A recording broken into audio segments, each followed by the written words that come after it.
Eu vou começar perguntando para você. Eu imagino que dentro desse 1 milhão de hectares tenha bastante área de concessão que vocês estejam calculando. E ambos mencionaram a ideia de ouvir as empresas e ouvir vocês a respeito do que vocês acham importante ter nesses editais de concessão. Então eu queria perguntar de cara, aproveitar que eles ainda estão aqui, o que vocês pretendem dizer para os agentes públicos? Bom, funcionando? Tá? Bom dia a todo mundo. Obrigado, Vanessa, Sérgio, todo mundo da Capital Reset pelo convite. A ReGreen tem esse objetivo de restaurar 1 milhão de hectares de florestas tropicais. Não é em pouco tempo, é a longo prazo, mas ainda assim realmente é um desafio muito grande. E como você falou, Sérgio, tem sim uma previsão de que parte desse 1 milhão de hectares venha de áreas de concessões públicas, né? A gente tem no Brasil uma quantidade enorme de áreas para restaurar, áreas desmatadas e bem produtivas, tanto particulares quanto públicas também. Então a gente com certeza almeja estar presente nessa discussão e vem, inclusive, eu acho, tentando, na medida do possível, contribuir com os estudos, com toda a discussão, com o pensamento, etc. Né? O que a gente almeja para essas concessões? Eu acho que assim, tem primeiro um ponto de vista técnico, né? Eu acho que isso aí estava bem capturado. Então, áreas que tenham esse potencial de restauração, que tenham um tamanho, uma escala razoável, que aí permitam a gente fazer isso com custo operacional razoável e também com muita qualidade, que tenha critérios muito claros e objetivos do que tem que ser feito em termos do número de espécies, das técnicas, do manejo adaptativo, porque eu acho que a gente quer que seja um mercado de alta qualidade, seja um mercado que persegue eficiência, mas sem que isso venha a custo da qualidade. Talvez aonde a gente tem mais dúvida, e foi bom até ouvir algumas das coisas que foram colocadas aqui no painel anterior, tem a ver com a parte da segurança das áreas, e não só segurança fundiária, mas segurança até física, contra invasões, atividades criminais, e até onde que vai a nossa responsabilidade, ou a responsabilidade do privado como concessionário, né? A gente, obviamente, não é polícia, não tem esse poder, a gente tem o dever por zelar pela área, mas não consegue fazer frente a uma atividade criminal muito organizada. Então, a nossa expectativa é que tenha uma clareza e não só um comprometimento, eu acho, um comprometimento firme em relação à defesa dessas áreas, mas uma transparência e um equilíbrio em relação ao que é responsabilidade do concessionário não é, né? Ou seja, uma área criminalmente acossada, a gente não pode, como privado, ter responsabilidade de combater essa atividade criminal ou, eventualmente, ser responsável pelos danos que venham a ser causados nessa área. Então, talvez esse seja o ponto mais crítico que eu queria botar bem abertamente e que eu acho que a gente tem colocado abertamente com os atores que estão discutindo isso. Eu acho que a gente vai voltar a falar de segurança física, mas antes disso eu queria fazer uma pergunta para o Valmir, da Belterra.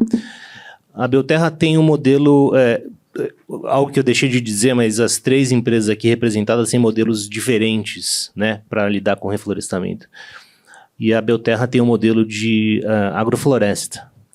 Valmir, você que já está fazendo isso, né?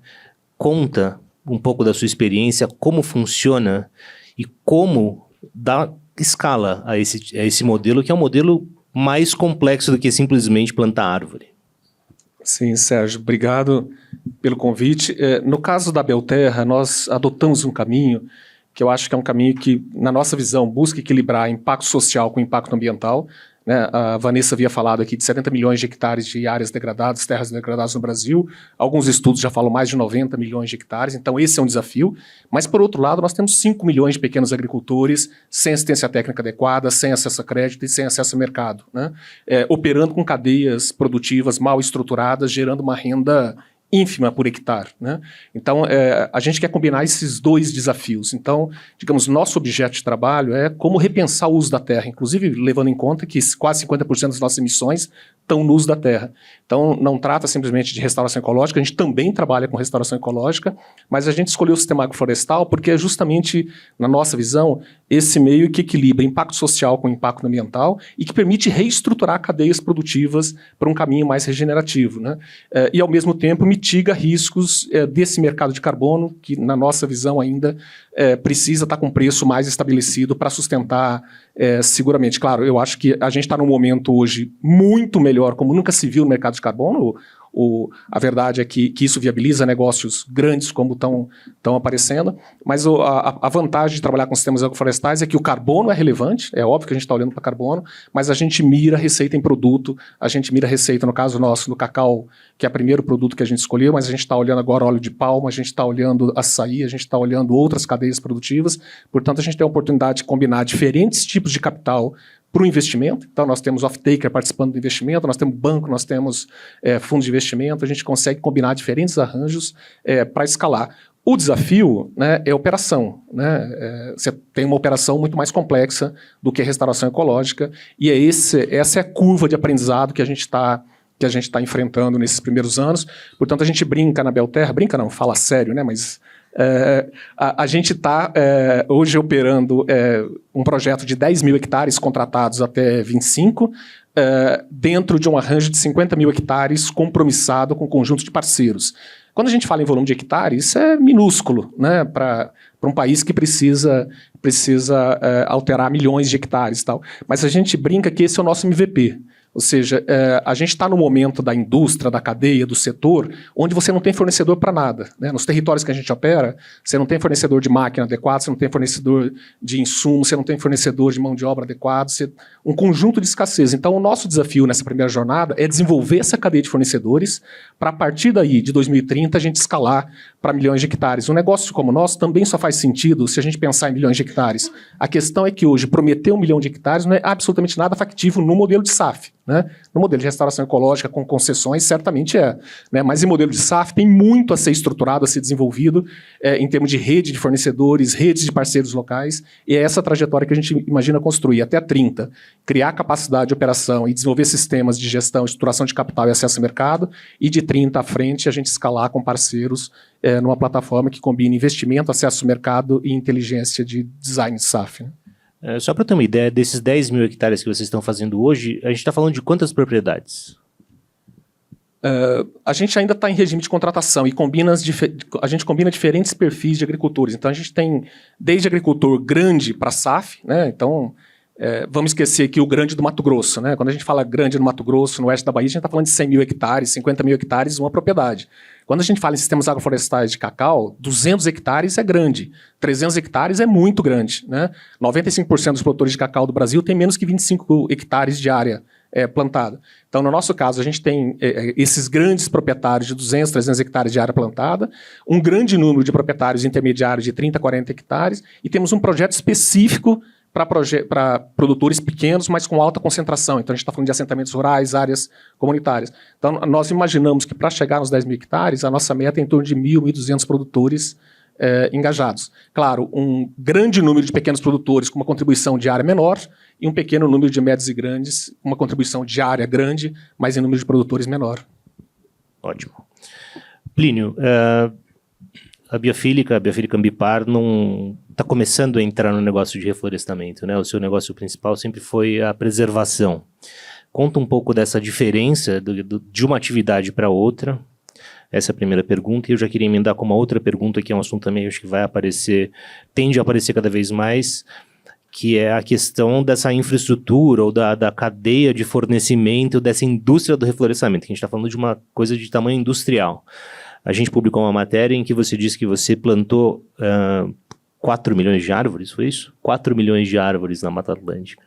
É muita coisa, quer dizer, e a gente provavelmente vai estar falando de bilhões de mudas, né, no futuro. Então fala um pouco desse desafio também, por favor. Obrigado, Sérgio.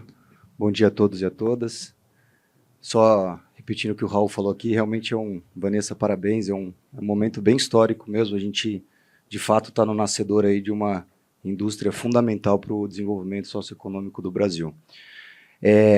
A Biofílica a gente fundou formalmente 15 anos atrás. No fundo, eu falo isso bastante, a gente não é uma empresa de carbono, a gente é uma empresa de conservação e restauração florestal. A gente é uma empresa cujo objetivo é tornar conservação e restauração atividades economicamente relevantes para os respectivos proprietários, sejam eles públicos, comunidades e privados. Então, não é que a gente não fez restauro, a questão é que o mercado parece estar propício para restauro somente agora. Eu acho que essa que é a grande diferença. Se, e esse é um big se, as companhias, que é a ponta final desse processo, dessa cadeia que está todo mundo falando, já estivessem mais encaminhadas nas suas rotas de net zero, nas suas rotas de descarbonização, no seu entendimento do papel do offset, no seu entendimento do papel do crédito de carbono, certamente essa discussão já estaria acontecendo há pelo menos 10, 15 anos atrás. Então, eu gosto sempre de olhar pelo ponto de vista da demanda final desses créditos, porque esse é o balizador. Se a gente está aqui hoje reunidos, é porque existe uma perspectiva baseada em declarações voluntárias de companhias que vão compensar fazendo uso desse tipo de crédito. Então, por isso que a gente está aqui hoje se organizando do ponto de vista de equity, do ponto de vista de seguro e tantas outras necessidades para escalar. Essa pergunta é muito importante, Sérgio, a diferença entre conservação, e aí eu vou só te corrigir, não é preservação, o que a gente faz é conservação, e é uma diferença importante, porque conservação pressupõe o uso dos recursos naturais, né, Mariano? O Mariano está nessa agenda há tantos anos, sabe bem disso. E a bem da verdade é que a gente ainda não deu conta da conservação no país. Então, ao mesmo tempo que é muito importante o que está acontecendo aqui, a gente precisa fazer uma autocrítica de sociedade brasileira e falar qual é o papel que a gente tem da conservação, porque ali está a grande massa das emissões do nosso país. Ali está o modelo de desenvolvimento predatório e degradante, consumidor de florestas e de serviços ambientais que a gente tem hoje. E a gente não arrumou isso sendo uma atividade extremamente mais barata. Não vou dizer mais simples, porque não é simples conservar. Esse foi outro mito que se falava muito no início, 15, 20 anos atrás, de que o mais barato é o crédito de carbono de REDD, é o low hanging fruit, $5 resolve a conta. $5, $10 só resolve a conta daquelas grandes empresas que querem descarbonizar de graça. Dos grandes países que querem colocar essa conta top-down, paga $10 para os estados amazônicos e todo mundo satisfeito. Não se trata de $10, se trata de uma atividade realmente de desenvolvimento. Então, acho que a grande diferença, claro, está no CAPEX, e aqui uma conversa com investidores. Nós estamos falando de uma atividade que pode estar consumindo aí qualquer coisa entre 20 a 50 mil reais por hectare. Isso aí é de quase 10 vezes os plantios produtivos mais caros que a gente tem no país, eucalipto, cana.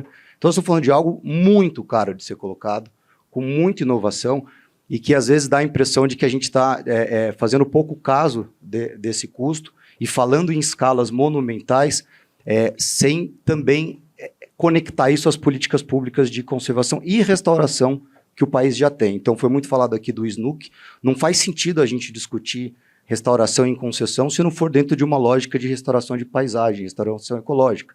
Não faz sentido, afinal de contas, estou falando de unidades de conservação. A gente tem o SNUC de 2000, né, 2002.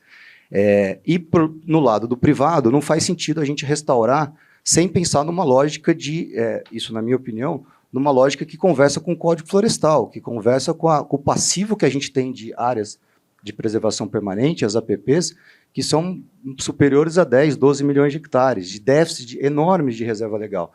Então, acho que essas coisas precisam também estar conectadas, tá? Mas eu diria, Sérgio, depois a gente vai aprofundar, mas acho que a grande diferença, de fato, está no custo, tá? No tempo que você precisa esperar para começar a realizar esses investimentos. Nós estamos falando aqui de paybacks de 8, 10, 15, 20 anos, a depender, claro, do preço de carbono, que, a bem da verdade, é que ninguém sabe ao certo quanto vai estar. Então, acho que essa é a principal diferença. Acredito que o melhor modelo é a combinação das coisas, qualquer visão local, o Alex trouxe aqui pontos locais de quem está na prática lá na ponta, sabe disso. A gente está falando de paisagens onde você precisa das duas coisas. Você precisa conservar, você precisa proteger, quando é o caso, e você precisa restaurar. Tá? Me alonguei na primeira pergunta, não respondi a segunda. Não tem problema, a gente chega lá. Tiago, falando do custo, né? Quer dizer, 25 a 50 mil reais por hectare. Assim, a conta entra na casa dos bilhões muito rápido. Me fala quais são as alternativas que vocês encontram hoje para financiar os projetos e o que falta do lado financeiro para começar a reflorestar. Sérgio, eu até vou começar primeiro pelo lado do custo e depois pelo lado da receita, ou da entrada de recursos, que eu acho que foi a sua pergunta. Eu acho que também não dá para falar num custo único de restauração por hectare, porque você tem contextos muito diferentes quando você entra numa área. E você pode ter restaurações caríssimas, que estão no limite desse espectro que o Plínio falou, em áreas que foram muito degradadas, muito usadas e, portanto, necessitam de muito investimento e muitas operações. E você pode ter restaurações onde você trabalha mais junto com o potencial de regeneração natural que o mar tem, enriquecendo eventualmente alguma coisa que você precisa, e você tenta fazer uma composição disso aí para tentar ter o melhor custo possível e com um resultado de alta qualidade. E eu acho que o segundo ponto, além da composição, é imaginar isso ao longo do tempo, né? Então, a Regreen é uma empresa que foi criada por cientistas e por pessoas que, muitas delas, passaram a vida toda trabalhando no desenvolvimento desses modelos de restauração. Então, a princípio, você tem já hoje um conjunto de modelos que funcionam em diferentes contextos e que buscam a melhor custo-efetividade possível. Eu acho que a gente tem que imaginar que, se a gente está no nascedouro de uma indústria, a gente não vai estar restaurando áreas daqui a 5 anos ou 10 anos do mesmo jeito exatamente que a gente restaura hoje, né? Pô, todas as outras cadeias comerciais, né, do agro, de florestas, tiveram programas de investimento robustos, tanto com recursos próprios quanto recursos públicos, e hoje tem produtividades por hectare muito diferentes do que tinham 10, 20, 30, 50 anos atrás, especialmente se você for muito para trás. Então, a segunda coisa que eu espero e que a Regreen ativamente trabalha e quer participar é promover um desenvolvimento de tecnologia, de processos, de ciência que nos ajudem a restaurar as áreas com melhor custo-efetividade, com maior permanência, com alto nível de qualidade e tudo mais. Falando agora da parte de receita, né, assim, ou de entrada de recursos, como é que a gente viabiliza isso? Viabiliza isso hoje com essas empresas, que também foi mencionado aqui, que fizeram compromissos net zero, e que estão, de fato, atuando em botar de pé uma estratégia para resolver chegar lá, né, para cumprir a promessa que elas fizeram. E, geralmente, são estratégias que envolvem, primeiro, uma redução na emissão da própria companhia e, depois, uma compensação através de projetos de alta qualidade, e os projetos nature-based se inserem aí nesse meio. E eu acho que a gente trabalha com restauração ecológica na Regreen. Eu acho que se inserem num espectro de qualidade bem legal. Não são muitas as empresas. Eu acho que tem muito mais empresa que já fez promessa do que tem empresa que está fazendo alguma coisa, né? E óbvio que a gente trabalha com as duas, trabalha com as que estão fazendo alguma coisa para tentar viabilizar projetos que façam sentido, e trabalha com os que já fizeram promessas para tentar estimulá-los a pensar em ir nessa direção e oferecer possibilidades. Hoje talvez essa seja uma das melhores fontes de financiamento. Fazer um contrato de off-take de longo prazo com uma dessas empresas, e esses contratos de off-take geralmente são estruturados com pagamento antecipado, não total, mas parcial, e isso ajuda, né, ajuda a rentabilizar a restauração e ajuda a equacionar um pouco mais a estrutura de capital. E eu acho que aí tem todos os instrumentos do mercado financeiro, né? A gente teve aqui uma representante do BNDES falando que acho que ainda é meio incipiente, são atividades de longo prazo, são atividades que ainda não são totalmente conhecidas e dominadas como outras atividades de infraestrutura, como atividades agro. Então tem todo um trabalho de ir ajustando os modelos e as ferramentas que existem hoje para viabilizar esse negócio. Mas essa participação de equity que você falou, né, dessas empresas comprando crédito lá para receber os créditos lá na frente, ela vai ser suficiente? Você não vai precisar de outras fontes de recursos também? Eu acho que não, acho que não é suficiente. Eu acho que, como eu falei, hoje existem algumas empresas, e não são muitas, dezenas, talvez centenas das empresas, das maiores empresas do mundo, super comprometidas, de vanguarda, mas a gente precisa que o número de empresas aumente e a gente precisa ter um aprofundamento das soluções de mercado de capitais financeiras para viabilizar. Eu acho que é a combinação dessas duas coisas. Ótimo. Valmir, no modelo da Belterra, você pode estimar qual é a participação do crédito de carbono e a participação das culturas que vocês estão desenvolvendo, primeiro com cacau, e quais seriam outras culturas viáveis desse modelo de agrofloresta?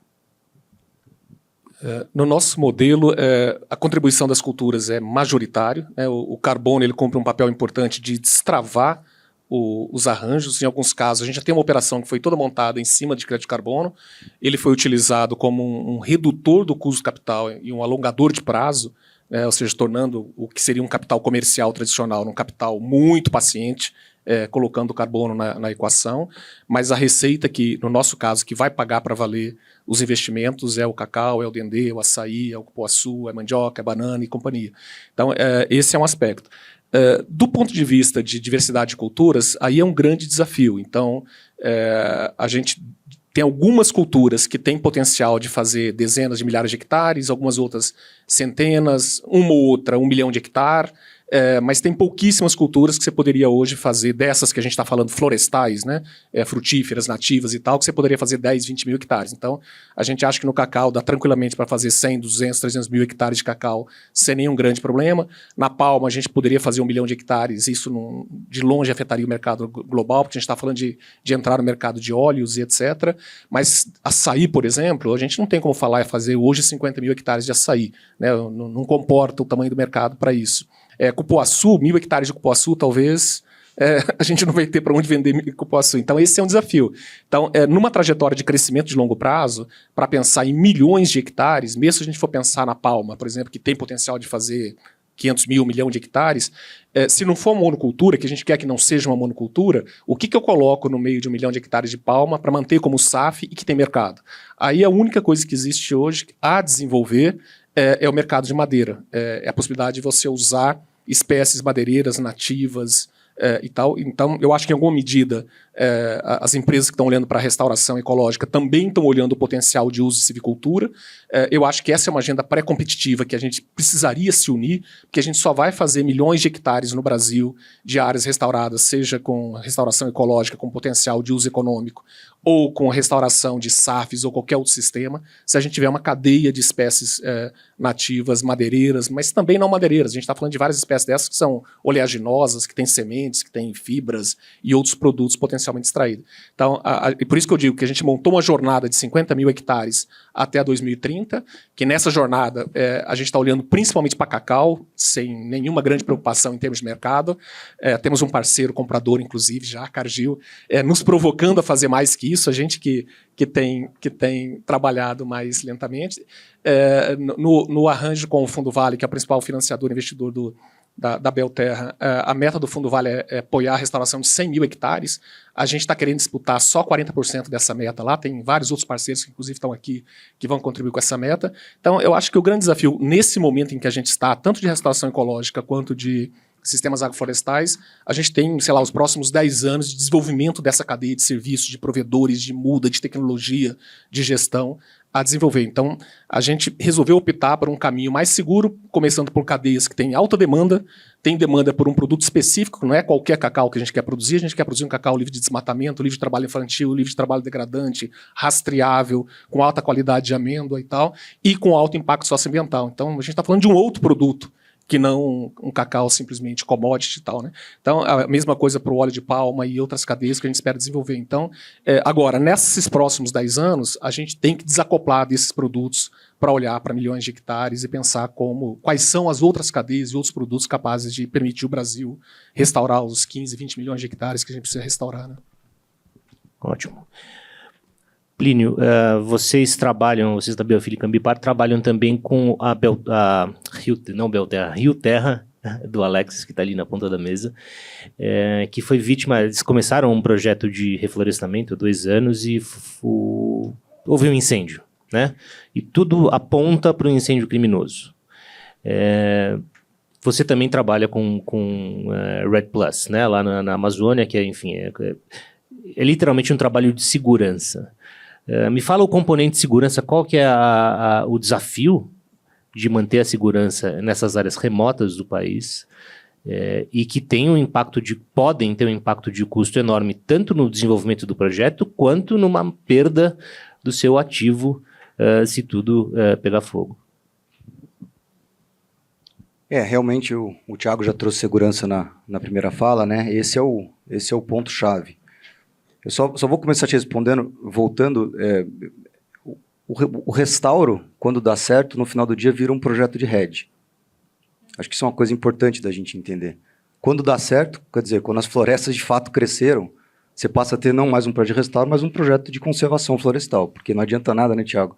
Plantar tudo certinho, tecnicamente, com escala, e depois você não ter essa floresta lá ou não ter a tal da permanência, que a gente fala. E aí, segurança é fundamental. Bom, primeiro, a gente não dá para discutir segurança sem entender o contexto de segurança pública no país.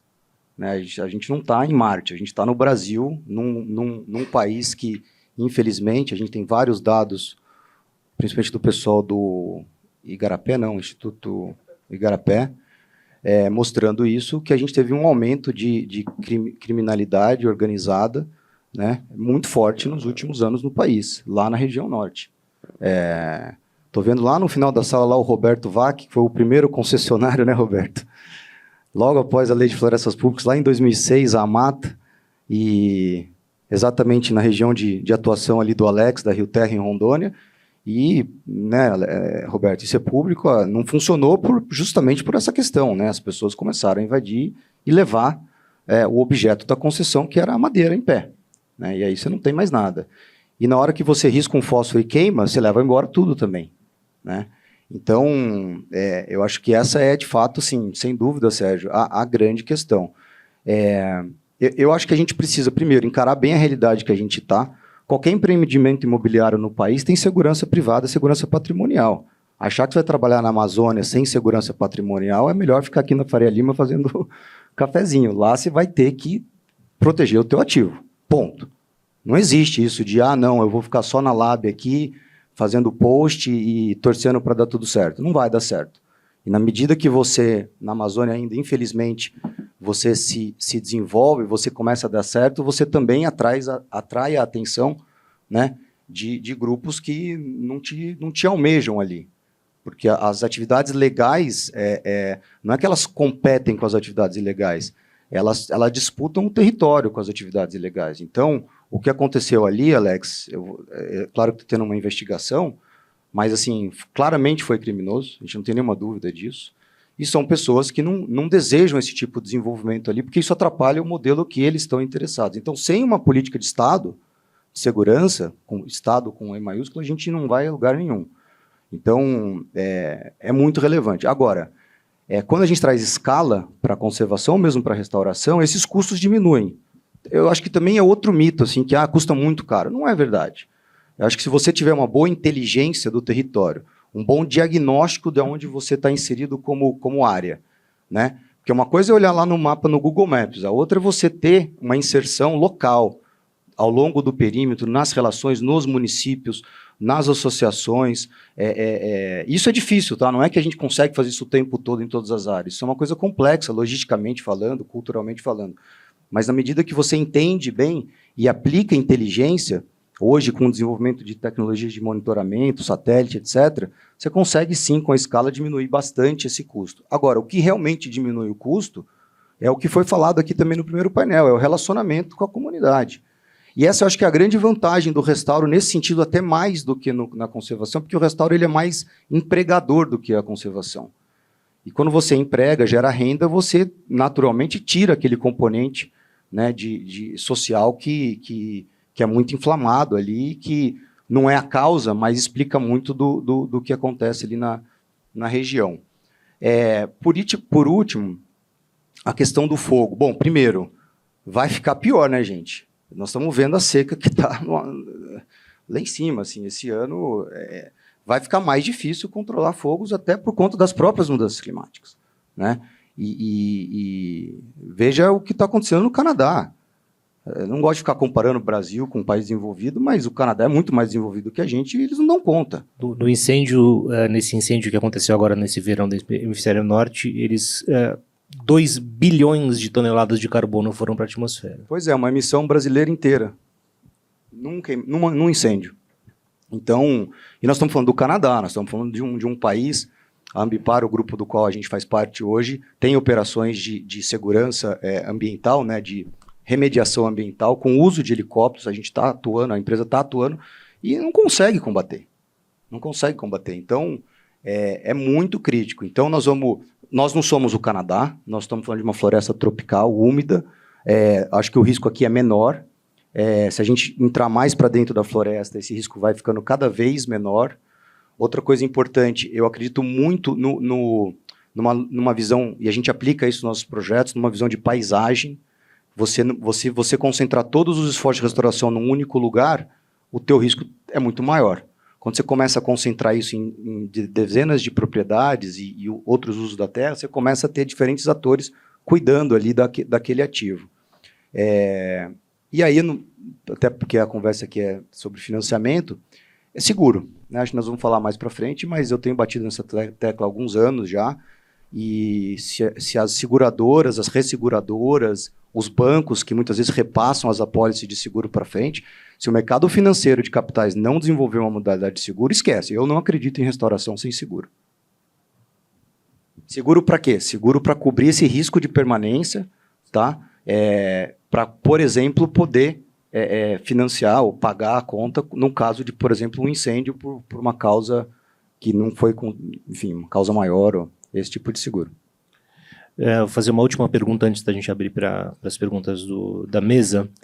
Eu vou perguntar para você, Tiago. Na semana passada, o Bill Gates participou de um evento do New York Times e ele deu a seguinte declaração, que investir em remoção de carbono de árvores é complete nonsense, um nonsense completo, e que ele não é um idiota. O Bill Gates claramente tem uma visão mais tecno-otimista da coisa, né? Ele, enfim, é o Bill Gates, mas existem várias iniciativas tecnológicas para remover carbono da atmosfera. Hoje, a melhor tecnologia é a árvore. Daqui a 15, 20 anos, não sabemos. Isso entra na modelagem de vocês? Como vocês pensam esse risco, entre aspas? Você sabe, Sérgio, eu não sou diferente de muitos aqui, eu não sou uma pessoa que está nesse mercado há muito tempo, né? Eu estou na Regreen há mais ou menos 2 anos, então vim de fora, tenho uma perspectiva diferente. E aí eu comecei lendo um livro que fala sobre a quantidade de emissões que a gente tem no mundo. E são aproximadamente 60 gigatoneladas por ano. Cara, a quantidade de coisa que tem que dar certo para a gente chegar no net zero não é um moonshot, a gente começa a falar de moonshot. É tipo assim, uns 50 moonshots. E os 50 tem que dar certo. Então, quando a gente pensa nessas coisas de tecnologia, ou mesmo nessa discussão que muitas vezes tem aqui entre a gente, entre a RED, a restauração, acho que o ponto não é uma é superior à outra, uma vai eclipsar a outra. É que todas elas têm que dar certo, e muito certo, para a gente ter uma chance de chegar nesse net zero. E hoje, pelo menos, as soluções baseadas em natureza são as que estão mais distantes. Não é nem moonshot, é Jupiter shot. Porque é uma quantidade muito pequena, num custo muito alto, e assim, trabalhando, de certa forma, contra as leis físicas e biológicas, porque é muito difícil fazer isso que vai ser feito. Sobre o Bill Gates, né, assim, eu acho que é realmente uma manchete que captura a atenção, mas eu acho que ele está equivocado nisso, e eu acho que também é um erro comum, comparando você com o Bill Gates, você começou falando assim, não, porque é mais simples do que plantar árvore, né? E eu acho que isso é o que acontece muito. Eu acho que a gente equaciona as soluções de restauração com plantar árvore. E plantar árvore é muito diferente de restaurar uma floresta, fazer uma restauração ecológica, né? Plantar árvore é uma monocultura, é uma árvore atrás da outra, né? Inclusive, lá no Canadá, isso é muito comum.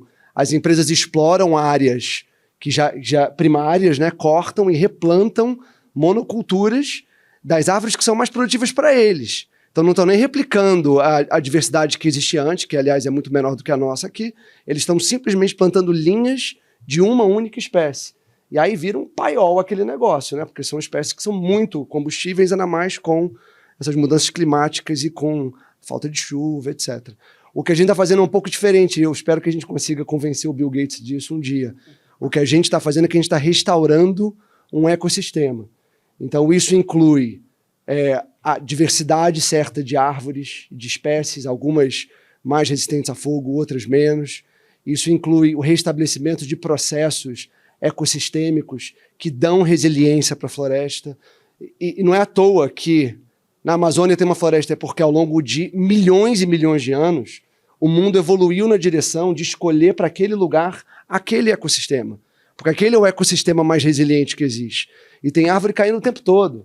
E tem incêndios o tempo todo, mas tem toda hora uma regeneração. Então, eu acho que não é uma dicotomia, uma batalha para ver quem ganha, se é a tecnologia, se é a natureza, se é o REDD, se é a conservação. Acho que tudo tem que dar, se é a restauração, tudo tem que dar certo. E eu acho que tem uma distinção muito grande. A gente precisa vender isso aqui, porque talvez não seja a agenda preferida de quem está no norte, né? Alguém que está em Nova York, ou em Londres, ou na Europa. Eles não têm a possibilidade de serem grandes players de restauração ecológica. Eles não têm isso, não têm o território, não têm a biodiversidade, não têm o clima. Então eles jogam um outro jogo. O nosso jogo aqui é o da Nature Based Solutions. Ótimo. Perguntas?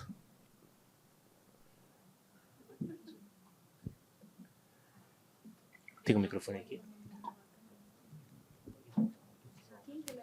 Quem que levantou a mão aí no final? Alguém? Quer começar, então? Bom dia a todos, a todas. Eu sou a Laura, da Agroícone. Super feliz de estar aqui, de ver, né, essas coisas acontecendo assim, há tanto tempo, a gente querendo que seja esse momento de investimento, das coisas acontecendo na restauração. E a minha pergunta, acho que é para qualquer um dos três, né, sobre como vocês estão pensando em estimular também as várias pontas da cadeia, né? Assim, pensando na parte de insumos, de serviços, né? Para frente, para trás, né? Isso já é bem consolidado, né? Na agricultura, no agronegócio, como grande parte da agregação de valor, de emprego, de geração de renda. E não é dentro da porteira, né? Aquilo que a gente fala, né? Mas para trás, né? E para frente. Então, como que isso está sendo pensado também no setor de restauração e pelas empresas, né, por vocês que estão atuando, e até se tem também, pensei também nisso na questão de políticas públicas, né, porque o BNDES, por exemplo, faz isso em outros setores, né, exige conteúdo nacional ali, né, para que isso pouco a pouco, mesmo que não tenha a cadeia desenvolvida, pouco a pouco isso possa ser desenvolvido localmente, né? Então, queria saber como que vocês estão pensando nisso de maneira geral e também uma pergunta específica sobre mão de obra, né? Que mão de obra, por um lado, é uma parte boa da restauração, por outro lado, é uma dificuldade de lidar com isso e se mecanização tá no radar e o que já existe ou de desenvolvimento também em relação a máquinas de pequeno porte, né, máquinas específicas para dar conta aí da escala. Quem se habilita? Não, vou começar aqui, o Thiago também e o Plínio podem continuar, mas o que o Thiago falou um pouco atrás, assim, que o jeito que a gente planta floresta ou restaura a floresta hoje certamente será muito diferente do que a gente restaurará daqui a 10, 15 anos. Por quê? Porque a gente agora começa de verdade, claro, a gente teve uma onda com eucalipto, com pinos, né, nos últimos 30 anos, e basta ver o que a gente fez com essas duas espécies no Brasil, em termos de tecnologia, foi absolutamente incrível. Eu acho que a mesma coisa vai acontecer com floresta nativa, em termos de tecnologia, de equipamentos, de estrutura.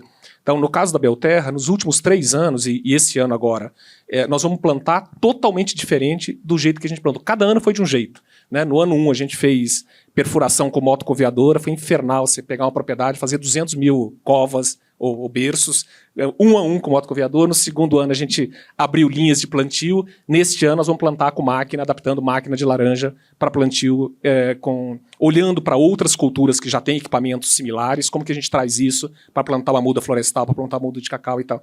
E isso é ano a ano. Todo ano a gente descobre que dá para fazer diferente, que dá para fazer de um jeito. Quando a gente olha para a cadeia do cacau, que é uma cadeia que a gente está olhando muito, eu vi que o CEO da Pinhalense está aqui, eu até queria encontrá-lo depois, porque a gente está na cadeia do cacau, o que a gente estava no café há 30 anos atrás, né? É colheita manual, é corte no meio do campo, baixíssima tecnologia de colheita, de manejo, de manutenção e tal. Então, tem alguns aqui que estão investindo solitariamente nisso, né? Que é o pessoal da Santa Colomba e outros, mas tem um imenso campo de investimento, de equipamento, de estrutura, e mesmo assim vai continuar sendo intensivo em mão de obra, né? O que a gente vai conseguir fazer é reduzir essa intensividade e reduzir a penosidade do trabalho, né? Porque ninguém quer um trabalhador subir num pé de açaí de 30 metros, né? Eu quero ter um equipamento que permita colher isso de uma forma mais adequada, né? Então, eu acho que é essa trajetória que a gente consegue desenvolver na hora que a gente tem volume de operação. Então, acho que a hora que a gente começa a ter empresas do tamanho da Regreen, Biofílica, Mombac, Biomas, Belterra, Rio Terra e tal, você começa a ter players que conseguem financiar a tecnologia com BNDES, talvez botando dinheiro do FINEP, dinheiro de Embrapi, né, combinação de capitais para que a gente possa desenvolver tecnologia para isso, né? E 2 pontos aqui para complementar o Valmir. Eu acho que na parte de tecnologia também a gente está muito animado com o uso de drone. Eu acho que a gente pode, para diversas operações, e não só para o monitoramento, mas para realizar operações ligadas à restauração. E eu acho que isso tem um elemento muito importante, que é destravar a possibilidade da gente fazer restaurações melhores em áreas declivosas, que é onde muitas vezes nas áreas mais planas pode ter uma concorrência com alguma outra atividade. Então, se a gente consegue trabalhar bem as áreas planas, as áreas declivosas, vai ser um golaço. E aí, na pergunta que a Laura fez sobre desenvolvimento da cadeia, assim, a gente vem trabalhando bastante com a cadeia de coletores de semente e de viveiros. A gente, na Regreen, é dono de um viveiro que chama Bioflora, que fica em Piracicaba.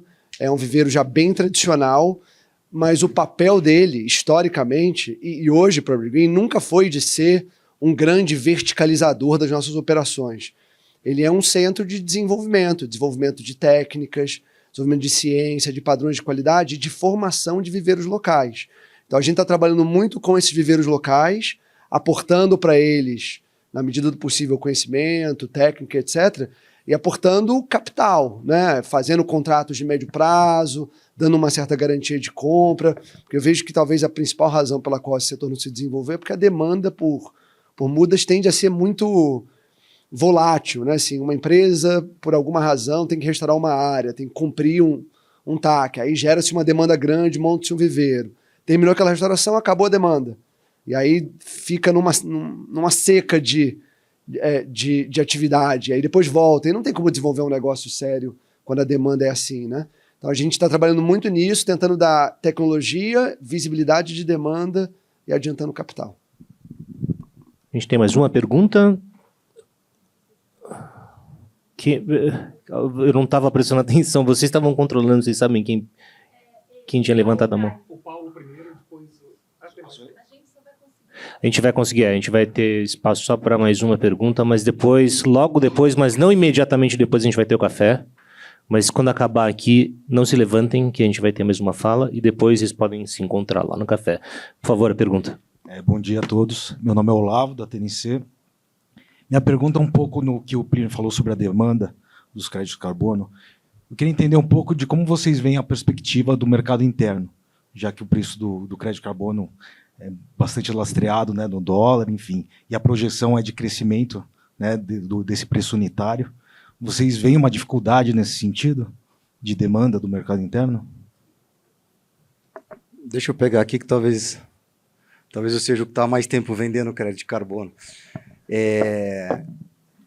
Eu fiz aquele comentário, eu acho que eu quero fazer um link aqui, aproveitar a oportunidade, porque a gente está falando de restauro, mas a bem da verdade é que uma companhia, para poder utilizar um crédito de restauro na tua descarbonização, ela vai ter que esperar ainda pelo menos mais uns 7 ou 10 anos.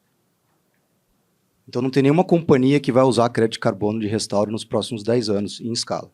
Não tem. Porque a árvore vai demorar, até a gente colocar esses plantios todos de pé, as concessões, etc., é o tempo que qualquer árvore demora para sequestrar e, de fato, ter um crédito que a gente chama de spot, um crédito que pode ser, de fato, utilizado e aposentado. Essa é a principal medida de demanda do mercado. Então, até lá, gente, nós vamos ter que ter outras alternativas de descarbonização e, em termos de natureza, não tem outra senão a conservação. A gente tem também o carbono no solo, tem projetos interessantes acontecendo pelo lado do soil sequestration, principalmente na cadeia do agronegócio, mas também vai demorar de 5 a 10 anos. Então, acho que isso é muito importante. A gente tem que, o mercado de capital, os financiadores, entender esses claims que essas companhias estão falando, porque é muito fácil para uma companhia, eu não vou citar nenhuma companhia aqui, dizer, agora eu não quero mais crédito, eu só quero restauro.